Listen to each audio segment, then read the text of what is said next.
இன்றைக்கு இந்தியாவிலே இரண்டே சக்திகள் தான். ஒன்று மதசார்பின்மையை ஆதரிக்கிறவர்கள், இன்னொன்று மதசார்பின்மையை எதிர்ப்பவர்கள்.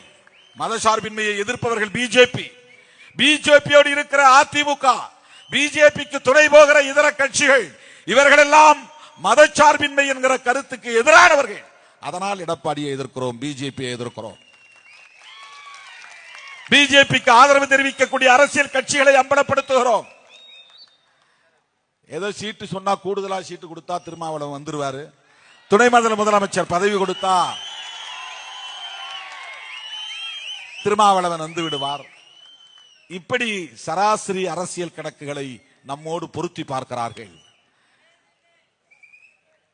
விடுதலை சிறுத்தைகள் முற்றிலும் மாறுபட்டவர்கள் என்பதை போக போக காலம் சொல்லும். நீங்கள் கூட்டணி கணக்குகளை போட்டுக் கொண்டிருக்கிற போது நாங்கள் தேசத்தை காப்பதற்காக கணக்கு போட்டுக் கொண்டிருக்கிறோம். அரசமைப்பு சட்டத்தை பாதுகாப்பதற்காக நாங்கள் போராடி கொண்டிருக்கிறோம். அரசமைப்பு சட்டத்தின் உயிர்மூச்சு கோட்பாடாக இருக்கிற மதச்சார்பின்மை கோட்பாட்டை பாதுகாப்பதற்காக போராடி கொண்டிருக்கிறோம்.